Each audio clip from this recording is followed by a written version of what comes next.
O cheiro de chuva ainda pairava no ar quente de março, quando Rodrigo Santana ajustou a mochila nas costas e olhou para o céu carregado. Eram quase 6 da tarde, e as nuvens escuras prometiam mais água para aquela tarde de segunda-feira em Itaúna, interior de Minas Gerais.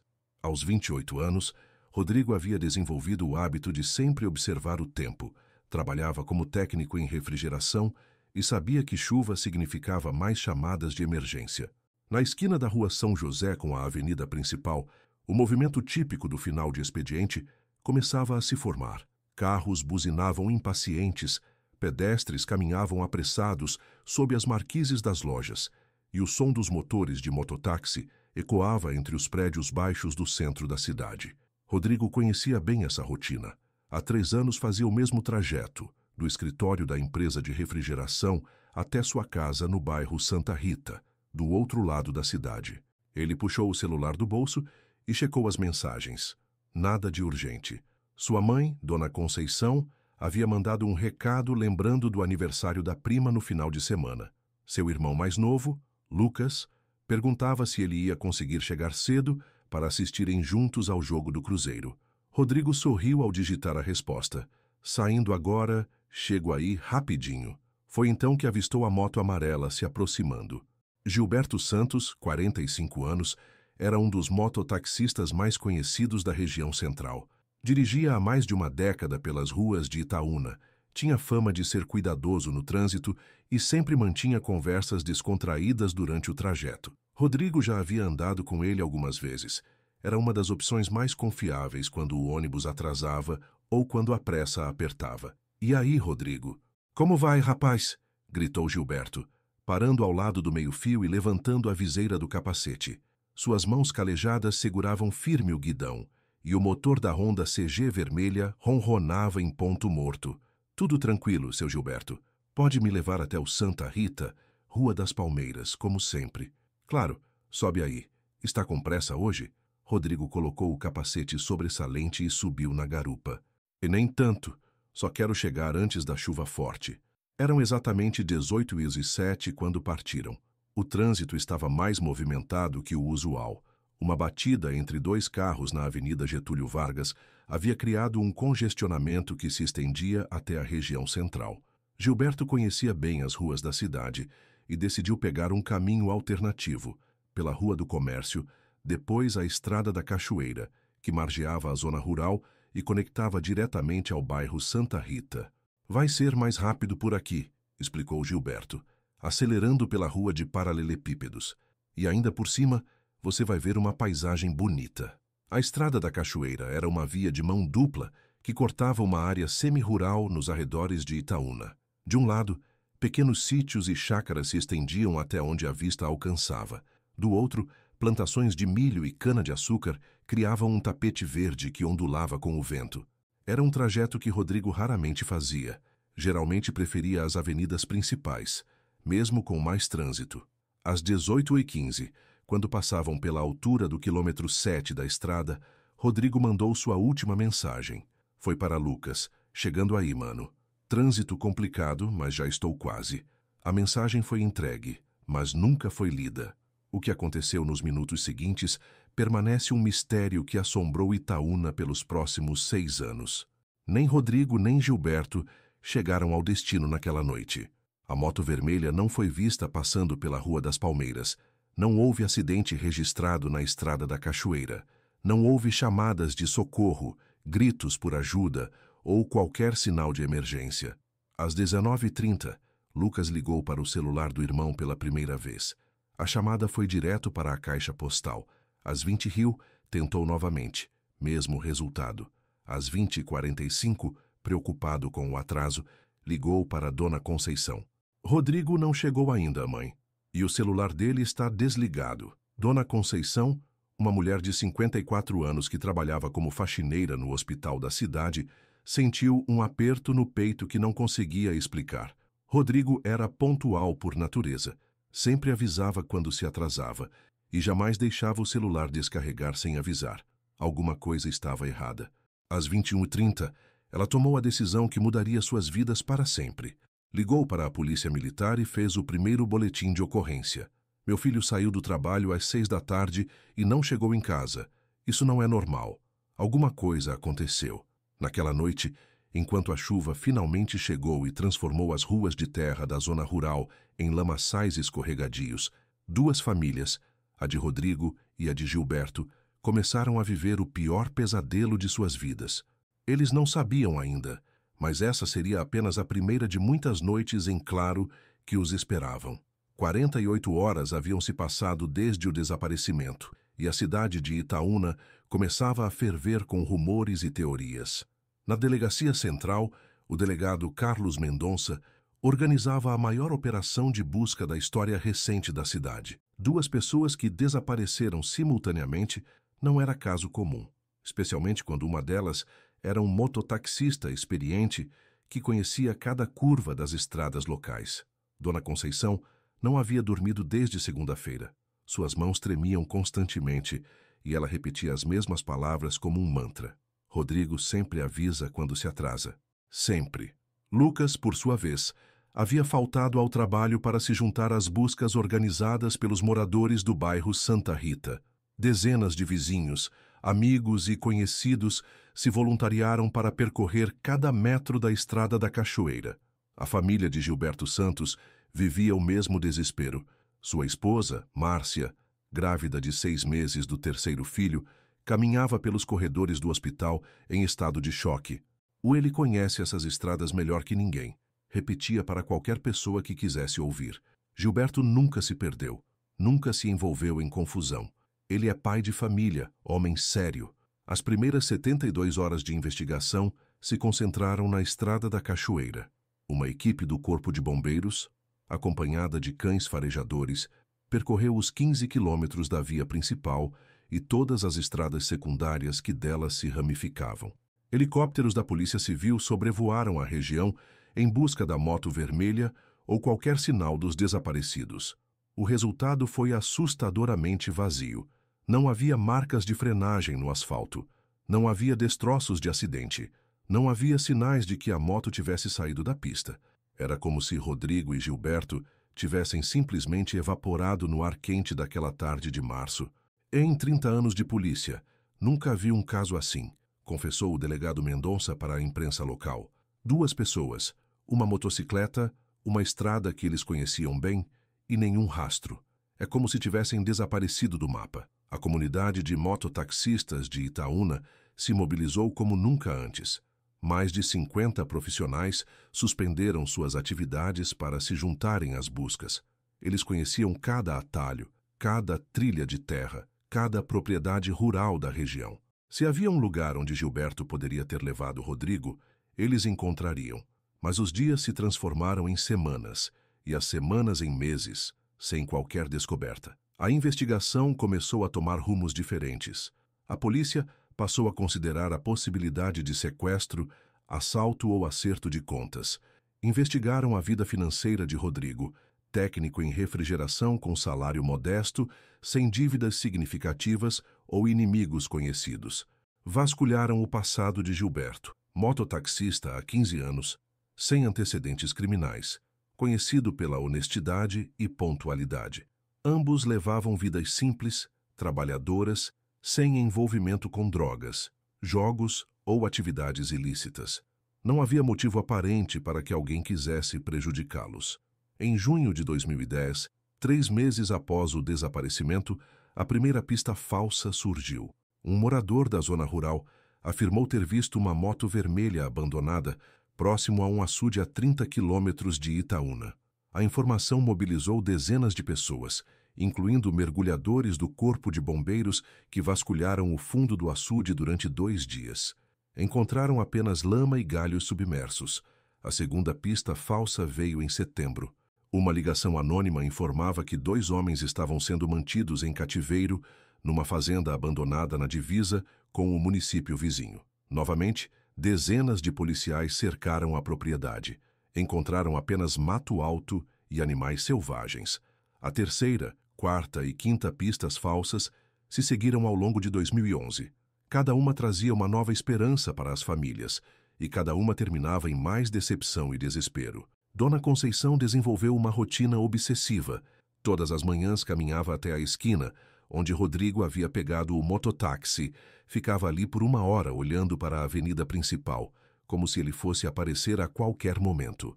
Os vizinhos começaram a se preocupar com sua saúde mental. Márcia, esposa de Gilberto, deu à luz uma menina em setembro de 2010. Ela deu o nome de Esperança à criança, numa clara mensagem de que ainda acreditava no retorno do marido. Mas, conforme os meses passavam, a esperança se transformava em amargo realismo. Em dezembro de 2011, quase 2 anos depois do desaparecimento, o caso foi oficialmente arquivado por falta de provas e testemunhas. Não temos mais leads para seguir, admitiu o delegado Mendonça numa entrevista coletiva tensa e emocionada. Mas isso não significa que desistimos. Se surgirem novas informações, a investigação será retomada imediatamente. Para as famílias, no entanto, o arquivamento soou como uma sentença de morte.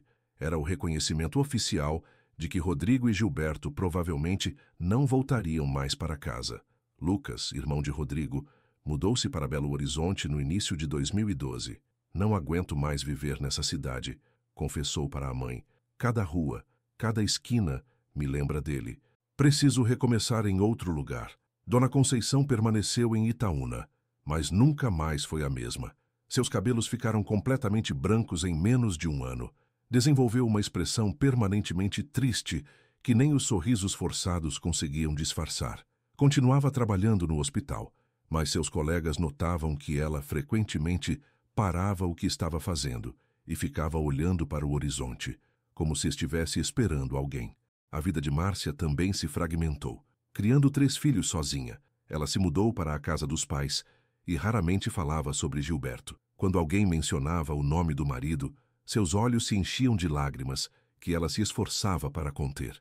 Os anos de 2012, 2013, 2014 e 2015 passaram em silêncio sepulcral. Itaúna tentou seguir em frente, mas o caso dos 2 homens que desapareceram no mototáxi continuava sendo assunto recorrente nos bares, nas rodas de conversa, nas reuniões familiares. Teorias conspiratórias floresciam. Abdução por alienígenas, entrada acidental em dimensões paralelas, assassinato por organizações criminosas. A verdade, no entanto, permanecia enterrada, literalmente, a poucos quilômetros de onde tudo havia começado. E em 2016, 6 anos depois daquela fatídica tarde de março, ela finalmente começaria a vir à tona. A picareta de João Batista Ferreira atingiu algo duro que não era pedra nem raiz de árvore. O som foi diferente, um impacto metálico e oco que ecoou pela manhã silenciosa de abril de 2016. João parou imediatamente o trabalho, limpou o suor da testa com a manga da camisa e se abaixou para examinar o buraco que acabara de escavar. Ele e seu parceiro, Antônio Silva, haviam sido contratados para limpar o terreno do antigo sítio São Pedro, uma propriedade rural abandonada há quase uma década na zona rural de Itaúna. O novo proprietário, um empresário de Belo Horizonte, queria transformar o local numa pousada rural e havia encomendado a remoção de todas as estruturas deterioradas, um galinheiro desabado, restos de uma cerca de madeira apodrecida e uma antiga fossa séptica que precisava ser tampada. Era justamente ao escavar próximo à fossa desativada que João havia encontrado o objeto misterioso. Antônio, vem cá ver isso, chamou João, ajoelhando-se na terra úmida. Com as mãos, ele começou a remover cuidadosamente a terra ao redor do objeto. Aos poucos, a forma de uma mochila escura começou a emergir. Estava parcialmente decomposta pela umidade do solo, mas ainda preservava sua estrutura básica. Antônio se aproximou, curioso. Que diabo é isso? Parece uma mochila, mas o estranho é que está enterrada aqui no meio do nada. Quem iria enterrar uma mochila? João continuou escavando ao redor do objeto. A mochila estava a cerca de 1 metro de profundidade, coberta por camadas compactas de terra que indicavam que havia sido enterrada há muito tempo. Não era algo recente. Com cuidado, ele a levantou. Estava surpreendentemente pesada. Cuidado, João, alertou Antônio. Pode ser alguma coisa perigosa. Mas a curiosidade era maior que a cautela. João abriu lentamente o zíper principal da mochila. O tecido estava úmido e embolorado, mas o conteúdo interno havia sido parcialmente protegido por um saco plástico transparente que, mesmo perfurado em alguns pontos, ainda mantinha alguns itens relativamente secos. O que viram dentro os deixou em choque total. Uma carteira de couro marrom, ainda com documentos legíveis. Um celular antigo, modelo que havia sido popular alguns anos antes. Algumas notas de dinheiro amassadas e um molho de chaves. E, no bolso frontal da mochila, uma carteira de trabalho desbotada pela umidade. João abriu a carteira de trabalho com mãos trêmulas. Na primeira página, uma foto 3x4 desbotada mostrava o rosto de um homem jovem, de cabelos castanhos e sorriso tímido. Abaixo da foto, um nome que fez o sangue de João gelar nas veias. Rodrigo Santana Silva. Meu Deus do céu, murmurou Antônio, lendo por cima do ombro do parceiro. Rodrigo Santana. Não é aquele rapaz que desapareceu faz uns anos? O que pegou o mototáxi e nunca mais foi visto? João conhecia bem a história. Todo morador de Itaúna conhecia. O caso dos 2 homens que desapareceram misteriosamente em 2010 havia marcado profundamente a cidade. Durante meses, a história foi assunto obrigatório em qualquer conversa.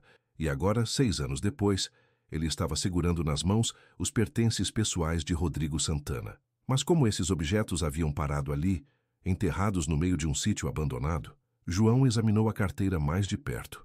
Além dos documentos de Rodrigo, RG, CPF, carteira de motorista, encontrou algumas fotos pessoais. Uma mostrava Rodrigo ao lado de uma mulher mais velha, provavelmente sua mãe. Outra mostrava ele com um rapaz mais jovem, possivelmente o irmão, numa festa de aniversário. Havia também um cartão de visita desbotado da empresa onde trabalhava. Refrigeração Minas Fria, assistência técnica especializada. O celular, um modelo básico da Nokia, estava com a bateria completamente descarregada, mas aparentava estar em condições de ser recuperado se fosse levado a um técnico especializado. As chaves eram de residência e do trabalho. João reconheceu o chaveiro em formato de cruz que muitas pessoas usavam na região. João, isso aqui é prova de crime, disse Antônio, com a voz embargada. A gente precisa chamar a polícia agora mesmo. Mas João estava hipnotizado por outro objeto que havia encontrado no fundo da mochila. Era um pequeno caderno de anotações, com capa de couro sintético azul. As páginas estavam úmidas e algumas palavras haviam se tornado ilegíveis, mas ainda era possível ler várias anotações manuscritas. Eram anotações técnicas de trabalho, endereços de clientes, descrições de problemas em equipamentos de refrigeração, valores de peças e serviços. Mas na última página utilizada havia algo diferente, uma anotação que fez o coração de João disparar. Gilberto disse que conhece um atalho pela propriedade do seu Joaquim. Vai ser mais rápido para chegar ao Santa Rita. Estrada da Cachoeira está muito movimentada. Embaixo dessa anotação, uma data, o 15/03/2010. A data exata do desaparecimento. João e Antônio se entreolharam em silêncio absoluto. Eles haviam acabado de fazer a maior descoberta relacionada ao caso mais misterioso da história de Itaúna, mas ao mesmo tempo haviam levantado questões ainda mais perturbadoras. Se a mochila de Rodrigo estava enterrada ali, onde estavam Rodrigo e Gilberto? Por que apenas os pertences pessoais foram enterrados, e não os corpos? Quem teve acesso a esses objetos para enterrá-los? E por que escolheram justamente aquele local? Um sítio que, em 2010, pertencia ao falecido Joaquim Pereira, um idoso recluso que raramente recebia visitas. Antônio, disse João, com voz firme, a gente vai parar o trabalho agora e ligar para a polícia. Mas antes, precisa fotografar tudo exatamente como encontramos. Isso aqui vai mexer com toda a cidade de novo. Enquanto Antônio pegava o celular para fotografar a cena, João olhou ao redor do terreno abandonado. O sítio São Pedro ficava a exatos 12 quilômetros do centro de Itaúna, numa estrada de terra que se conectava à Estrada da Cachoeira, justamente a rota que Rodrigo e Gilberto haviam tomado naquela tarde fatídica de março. Coincidência? João duvidava muito. Aos 45 anos, ele já havia visto coisas suficientes na vida para saber que descobertas como essa não acontecem por acaso. Alguém havia enterrado propositalmente aquela mochila ali. Alguém que queria que os pertences de Rodrigo fossem encontrados, mas só depois de muito tempo. A pergunta que atormentava João enquanto aguardavam a chegada da polícia era simples e terrível. Quem? E, principalmente, por quê? A descoberta da mochila reabriu oficialmente o caso em maio de 2016. O delegado Carlos Mendonça, agora com mais experiência e recursos tecnológicos, coordenou uma nova investigação que se concentrou inteiramente no sítio São Pedro e em sua história. O que descobriram nas semanas seguintes transformou completamente o entendimento sobre o que havia acontecido naquela tarde de março de 2010. O sítio havia pertencido a Joaquim Pereira dos Santos, um homem de 68 anos, que vivia sozinho na propriedade desde a morte da esposa, em 2005. Joaquim era conhecido na região como um homem reservado e desconfiado, que raramente saía de casa e recebia poucos visitantes. Ele havia falecido de causas naturais em dezembro de 2014, 2 anos antes da descoberta da mochila. Mas foi ao investigar as conexões de Joaquim que a polícia fez uma descoberta inquietante. O velho fazendeiro era tio de Gilberto Santos, o mototaxista desaparecido. A informação havia passado despercebida durante a investigação original, porque Gilberto nunca mencionou ter parentes na zona rural da Estrada da Cachoeira. Mas os registros familiares confirmavam. Joaquim era irmão mais velho do pai de Gilberto, que havia falecido quando o mototaxista ainda era criança. Isso muda tudo, admitiu o delegado Mendonça durante uma reunião com a equipe de investigação. Se Gilberto conhecia essa propriedade, se tinha acesso livre a ela, temos um local concreto onde focar nossas buscas.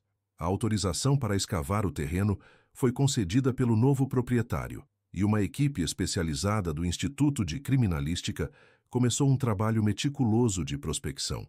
Utilizando equipamentos de detecção de metais e georradar, eles mapearam cada metro quadrado do sítio em busca de anomalias no solo. Foi no terceiro dia de escavações que encontraram a motocicleta.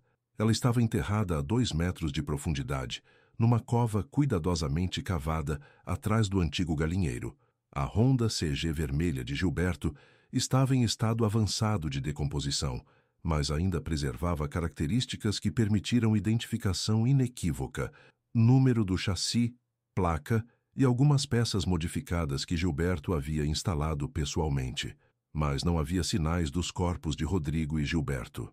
A descoberta da moto trouxe mais perguntas do que respostas. Por que alguém se daria ao trabalho de enterrar uma motocicleta inteira? Por que separar a moto dos pertences pessoais? E onde estavam as vítimas? A resposta chegou através de uma fonte totalmente inesperada. Em junho de 2016, 3 meses após a reabertura do caso, a polícia recebeu uma ligação anônima que mudou completamente o rumo da investigação. A voz era de um homem idoso, claramente nervoso, que disse apenas: "Procurem no poço artesiano do sítio. Joaquim fez uma coisa que não conseguiu contar para ninguém antes de morrer." A ligação durou menos de 30 segundos e não foi possível rastrear sua origem. Mas a informação era específica demais para ser ignorada. O poço artesiano do sítio São Pedro estava localizado a cerca de 200 metros da casa principal, numa área coberta por vegetação densa que havia crescido durante os anos de abandono. Era uma estrutura antiga, construída na década de 1980, com cerca de 40 metros de profundidade. Havia sido desativado em 2008, quando Joaquim instalou uma bomba elétrica conectada à rede pública de água.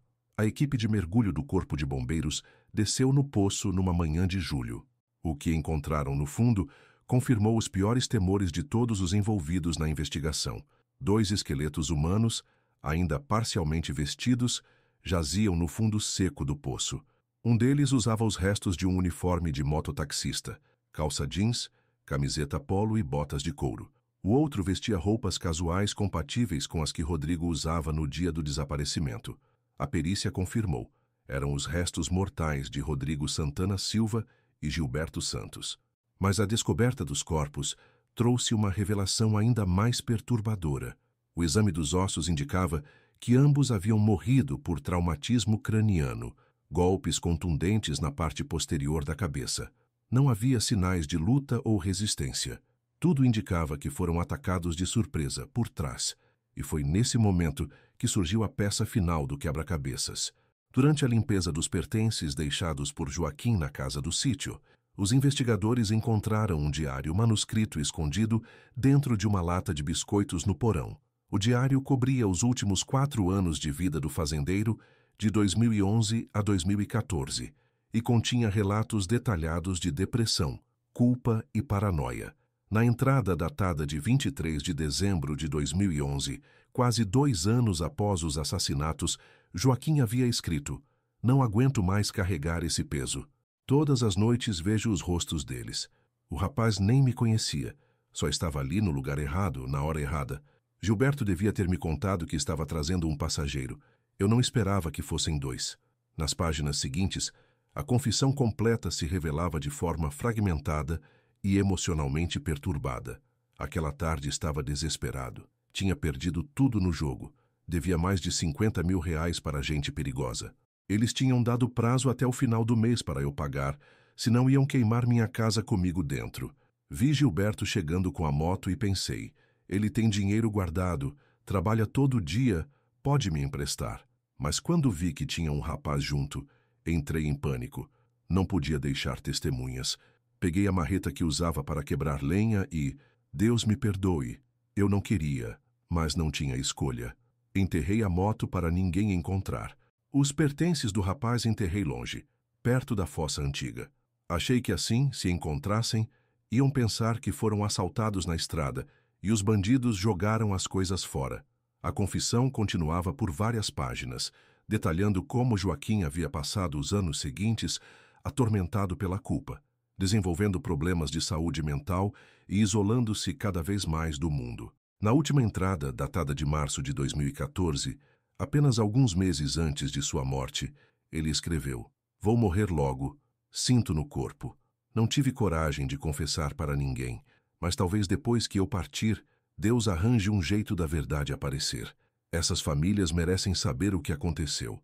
A investigação revelou que Joaquim realmente havia desenvolvido um vício em jogos de azar que o levara à ruína financeira. Ele frequentava clandestinamente casas de jogo em cidades vizinhas e havia acumulado dívidas enormes com agiotas perigosos. Na tarde de 15 de março de 2010, desesperado e com o prazo de pagamento vencendo, ele viu a chegada de Gilberto como uma oportunidade de conseguir dinheiro emprestado. Mas quando percebeu que seu sobrinho não estava sozinho, entrou em pânico, temendo que Rodrigo pudesse identificá-lo posteriormente, caso ele confessasse sua situação financeira para Gilberto. Tomou a decisão fatal de eliminá-los. O crime havia sido cometido por desespero e medo, não por maldade calculada. Mas isso não diminuía a tragédia de 2 vidas jovens perdidas por causa do vício e da covardia de um homem que não teve coragem de pedir ajuda. Em agosto de 2016, 6 anos e 5 meses após o desaparecimento, os corpos de Rodrigo Santana Silva e Gilberto Santos finalmente puderam ser sepultados com dignidade. Centenas de pessoas compareceram ao velório duplo, incluindo moradores que nunca haviam conhecido pessoalmente as vítimas, mas que se emocionaram com a descoberta da verdade. Dona Conceição, agora com 60 anos e cabelos completamente brancos, segurou a mão do caixão do filho e murmurou: "Agora você pode descansar em paz, meu menino. E eu também." Márcia, viúva de Gilberto, trouxe os 3 filhos para se despedirem do pai que mal conheceram. Esperança, a filha que nasceu após o desaparecimento, agora com 6 anos, segurou uma rosa branca e a colocou sobre o caixão. "Papai, a mamãe disse que você era herói", sussurrou a menina, sem entender completamente o que estava acontecendo. Lucas voltou de Belo Horizonte, especialmente para o funeral do irmão. Durante 6 anos, ele havia carregado a culpa de não ter insistido mais nas buscas, de ter desistido e se mudado da cidade. Agora, diante do caixão de Rodrigo, ele pôde finalmente dizer as palavras que guardara por tanto tempo. "Me perdoa por ter parado de procurar, mano. Eu nunca deveria ter desistido de você." O delegado Carlos Mendonça, que havia conduzido tanto a investigação original quanto a reabertura do caso, fez questão de comparecer ao velório. Em entrevista para a imprensa local, ele refletiu sobre as lições aprendidas. Este caso nos ensina que a verdade tem uma forma de emergir, mesmo depois de anos enterrada, mas também nos mostra como decisões desesperadas podem destruir não apenas uma vida, mas famílias inteiras. Nos meses que se seguiram ao funeral, a história do desaparecimento de Rodrigo e Gilberto se tornou um marco na memória coletiva de Itaúna. A estrada da Cachoeira, onde tudo havia começado, ganhou uma pequena placa em homenagem às vítimas. O texto simples dizia: em memória de Rodrigo Santana Silva e Gilberto Santos, que a verdade seja sempre mais forte que o silêncio. O sítio São Pedro foi vendido novamente em 2017. O novo proprietário, um empresário de turismo rural de São Paulo, decidiu transformar a propriedade em um centro de retiros espirituais. Ele fez questão de preservar o poço onde os corpos foram encontrados, transformando-o em um memorial jardim com flores nativas da região. Lugares que foram palco de tragédias podem ser transformados em espaços de paz e reflexão, explicou o proprietário durante a inauguração do centro, em 2018. A memória de Rodrigo e Gilberto será honrada aqui para sempre. Dona Conceição continuou vivendo em Itaúna até 2019, quando decidiu se mudar para Belo Horizonte para ficar mais próxima de Lucas e de seus netos. Na última entrevista que concedeu antes da mudança, ela disse: saber a verdade doeu muito, mas foi melhor do que viver sem respostas. Agora eu sei que meu filho não sofreu, que não morreu sozinho e que ele está em paz. Márcia se casou novamente em 2018, com um professor da escola onde seus filhos estudavam. O novo marido adotou as 3 crianças e se mudaram para uma cidade do interior de São Paulo, onde começaram uma nova vida longe das memórias dolorosas. Esperança. Hoje uma menina de 14 anos sabe toda a história do pai e planeja estudar direito para, segundo suas próprias palavras, ajudar outras famílias que passam pelo que a minha passou.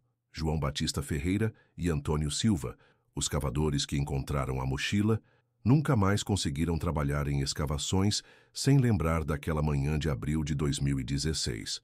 João desenvolveu uma espécie de sexto sentido para identificar quando o solo havia sido mexido artificialmente. Depois que você encontra uma coisa dessas, você nunca mais olha para a terra do mesmo jeito, confessou ele numa entrevista anos depois. Em 2020, 10 anos após o desaparecimento, a história de Rodrigo e Gilberto foi tema de um documentário produzido pela TV local de Minas Gerais. O programa, intitulado A Verdade Enterrada, ganhou prêmios regionais de jornalismo e ajudou a conscientizar sobre os perigos do vício em jogos e a importância de buscar ajuda antes que seja tarde demais. O caso também inspirou mudanças na legislação municipal de Itaúna. A cidade aprovou uma lei que obriga todos os mototaxistas a informarem suas rotas para uma central de controle, especialmente quando saem das vias principais. Se essa lei existisse em 2010, talvez Rodrigo e Gilberto ainda estivessem vivos, comentou o prefeito durante a sanção da norma. Mas talvez o impacto mais profundo da tragédia tenha sido na comunidade de mototaxistas da região. Eles criaram uma associação em memória de Gilberto Santos, que oferece apoio psicológico e financeiro para profissionais que enfrentam dificuldades. A sede da associação fica na Rua São José, exatamente na esquina onde Rodrigo entrou na moto vermelha pela última vez. Na entrada do prédio, uma placa de bronze traz uma frase que resume a lição mais importante deixada por essa história. A vida é preciosa demais para ser perdida por causa do desespero de alguém. Se você precisa de ajuda, peça. Se alguém precisa de você, estenda a mão. Hoje, mais de uma década depois, quando os moradores de Itaúna passam pela estrada da Cachoeira, muitos ainda fazem uma oração silenciosa pelas almas de Rodrigo e Gilberto. E quando veem um mototáxi amarelo ou vermelho nas ruas da cidade, lembram-se de que por trás de cada capacete há uma pessoa com sonhos, família e uma história que merece ser respeitada. A verdade, que permaneceu enterrada por 6 anos nas terras vermelhas do sítio São Pedro, finalmente emergiu das sombras, e com ela a certeza de que nem o tempo nem a morte são capazes de apagar completamente a memória daqueles que partiram cedo demais, mas que continuam vivos no coração de quem os amou. O mistério havia sido desvendado. A justiça, ainda que tardia, havia sido feita. E 2 famílias, depois de anos de sofrimento e incerteza, finalmente puderam encontrar a paz que tanto buscavam. Mas a história de Rodrigo Santana Silva e Gilberto Santos permanece como um lembrete sombrio de que, às vezes, os segredos mais escuros estão escondidos nos lugares mais próximos de nós, e que a verdade, não importa quão profundamente enterrada, sempre encontra um caminho para a superfície.